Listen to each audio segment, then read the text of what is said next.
Hey guys, how's it going? It's Chris from LinkinAirsoft.com. Today we're going to be taking a look at my airsoft collection video. We are doing this outside because we have the most amount of light, and I thought it was going to be safe from background noise because the bunnies were chewing on the cage, but unfortunately, we have frogs chirping in the background. What can you do? So anyways, I'm going to be taking the guns from inside, bringing them out here and showing to you guys real quick. Go over the guns real briefly, talk about some key points, price, and stuff like that, upgrades that I've done. I'm just going to set them on the side, give you guys a nice little wide shot. So let me go get the first one. Alright, so we're going to go ahead and start off with the most recent gun that I did a video on as of this recording. This is my Fab Arms STF12 tri-shot pump action shotgun, which is still loaded. I just did a video on this, like I said. It's just a real quick review, quick look at the gun, explain a couple things. And it's a decent little gun, honestly. It's a good little sidearm, something good to sling in your back because it doesn't have the stock. And it's versatile, and it's compatible with most shells. So I think it's a pretty decent little gun. It'll run you like 80 bucks, 90 bucks. Maybe get it on sale, who knows. And from there, let's go on to a sidearm. First sidearm on my list is my CZ75P07. This is like a budget CZ gun. This will run you something like 75 bucks. I think it still has CO2. Yep, it's loud as fuck. Decent little gun, honestly. It's not that bad. It's not very accurate, but it does kick nice. It's okay. It's something I give to people who are like, ooh, I want to try a pistol, and I'll throw them this, let them try it out. Next, we have my G&G M92A1, I believe it is. My only green gas pistol that I have, and I got this one for Amped Airsoft giveaway that they did. Nice tan. It's a beautiful little gun, honestly, and I can't wait to use it more. I just got some more green gas, so I'm going to be trying this out very soon again. And I like this gun. I think it retails for about 120 bucks, but again, like I said, I got it for free. Next up, we have for about 135 bucks, I believe, which is the Novice SS P1. This is the hard hitter. This is the loud CO2 blowback pistol. This thing's a tank. I use it with me all the time. Still getting used to it. It is kind of heavy, and it does kick pretty hard, especially for one-handed shooting, but personally, it's my sidearm of choice as of right now. It's still, nothing comes close to beating my Elite Force 1911. Right, next up, let's go over snipers. This is my VSR 10 compatible MV09, which I primarily use when playing. Still some kinks I need to work out with that. Might need to try a different scope. This one doesn't seem to always work out the best for me. As you can see, I have a nice camo on it. I have some twine on the back, and it's definitely personalized. And it's a, there we go. It's a nice gun. I like it. Could use some work. Could use probably a better inner barrel and probably better trigger assembly. But in my opinion, for what I spent on this thing, like 140 bucks usually is about the price I spend on most guns. I'd say it's worth it. It's a good gun. This is the Macmillan M4OA3, I believe, and it's a budget gun. It's like 80 bucks, if that. But I did post a gameplay with this thing, trying out for the first time, and I think I got like, I don't know, maybe 14 kills that game. Like, this thing is honestly kind of disgusting.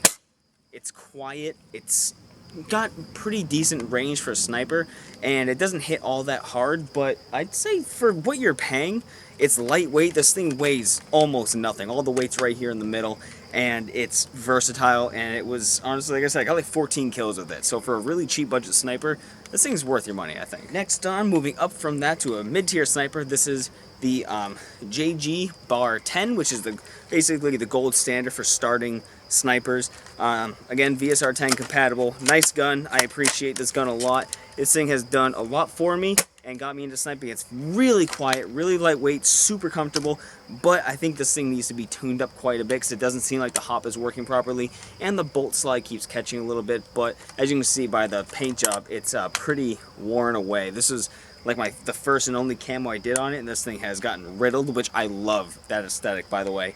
So I also got one of my book stickers right there, which is pretty sweet. But yeah, I definitely got to get this thing tuned up and possibly upgraded in the future. And that thing runs you a little over 100 bucks, I think. Okay, moving on to the low and medium end of AEGs, we're going to start off with, this is the Combat Boy, made in Taiwan. This is a very cheap $100, almost considered low power AEG. I admittedly don't know a lot about this gun when it comes to internals, but it's mostly plastic and polymer. I don't think there's, like, even the buffer tube isn't metal. I don't think there's a single metal piece on this gun. It's stupid cheap, which makes it good for renting. Yeah, it's like 100 bucks. It's nothing crazy. It's basically the gun I go, hey, you want to play airsoft for the first time? Here's a gun. That way you don't break my expensive shit. Moving up from that, this is, I don't even know what this fucking thing was. It's just my M4A1, pretty basic M4, nothing crazy. It's just a little short CQC kind of M4. Again, it's a rental gun that I use and I give to people. I did a quick review on this with the AK-47, and from my experience with it, I haven't used it. Getting shot by it, it does pretty good. I got dinked a few times against this thing with somebody that has virtually no airsoft experience, so for a complete and total noob, they were able to take me out pretty easy because this gun is reliable at good mid-range, and it's definitely not the best build. Like the upper receiver over here, like the rails over here are kind of cheaply made. The stock feels like it might break off, and it is a polymer buffer tube. So for 140 bucks, I think this gun goes for. I think you could do definitely better, but it's not a bad starting point. Going on to the newest gun in my collection, which I literally just got today from a trade on HopUp. This is my FN Herstal P90, which I just put this little ACOG on here for the hell of it, but I haven't used this gun yet in the game. I just gave it a test fire today. I got 6 mags with it from the guy who I traded. I traded my old zoom cam for it. And so this gun, I don't even know what it retails for. Not the best P90, it's super lightweight, it feels fairly cheap, but it doesn't feel like it would be a detriment to me at all. I'm actually kind of excited to use it because it's so compact and so lightweight, so I'm kind of thrilled to use it. It's pretty cool, and I'm going to give it some kind of a sweet paint job, I think, because I just don't really care much for tan on guns unless it's contrasting with a black. So yeah, P90. Nice little bullpup gun. And then next for bullpup, we have the FN Herstal F2000 with a custom Modern Warfare 2 fall camo paint job. Because I am that guy in Modern Warfare 2 who got every headshot with the F2000 because screw you, that gun was great. I don't care what anybody says, I'll fight anybody on that. This is the F2000. I've played with it twice, and honestly, it did not meet my expectations. I always found it kind of hard to get some good shots with it based on what I was expecting out of it. It's just weird for me. I'm not used to playing with short guns. I'm used to having, you know, an M4 style or like a sniper, the long barrel, and it just feels weird having all the weight back here, having the mag right here. Plus, I couldn't find a specific mag that worked perfectly with this gun. I always had feeding issues, so I need to mess around and find a good magazine for it. But this thing is gorgeous, and it's one of my favorite guns of all time, so that's why I have it. This gun, I believe, retails between $320 and $360 based on the licensing and uniqueness of it, because since all the gears are back here. I do want to use it more, but I need to use it in very specific environments. It doesn't work well for the environments that we play in, so. And last but not least, this is the final gun in my collection as of right now. This is my G&G CM16 R8L. And there is a bee flying around my head. This is my most expensive gun, retailing base gun at around $200, but with all my upgrades and attachments on it, this thing is rocking close to $1,000 right now.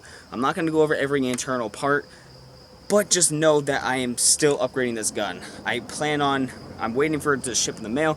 I plan on dropping in an R-Hop unit inside, plus giving myself a foregrip stock connected combo piece. It's going to be really cool when it's done. It's going to look beautiful. Got my nice hollow sight on it, and this gun, I think after I get my R-Hop in here, the last thing I want to do is just get a snappier trigger assembly, but other than that, yeah, this is my baby. This is one of my favorite guns I've ever owned. Sorry, I got like burps. This is one of my favorite guns I've ever owned, and if you're starting off in airsoft, you want to get like a mid to high tier airsoft gun for a cheap price, the G&G CM16 Raider or R8L are a fantastic starting point. When I first used this gun without any upgrades, I was dicking on people 100 feet out, no problem. I was outmatching everybody with this thing. And then with some upgrades in it, it was even better. I'm trying to find the sweet spot. I can't get the perfect accuracy with it right now as it is set up, but I'm working on that, like I said, and this thing is going to be a laser and unstoppable by the time I'm done with it. So that is that. So now going into free cam mode, this is my airsoft gun collection outside. So as I said, 1, 2, 3 snipers, 1, 2, 3, 4, 5 AEGs, 1 shotgun, and 3 pistols as of right now. I do plan on getting other guns. At some point, I plan on owning the Vector. I plan on owning perhaps an SVT or some kind of M1A1 carbine or something like that. I have guns that I want to put in my collection just to have in my collection. But as of right now, that is my collection, and it's a pretty decent collection, I think. It's not the best collection I've ever had, but it has some of my favorite guns of all time, like I said, with the F2000. So thank you guys so much for watching. If you want to see other collections and how my collection has grown over time, check out the links in the description below, and I will see you guys in the next video.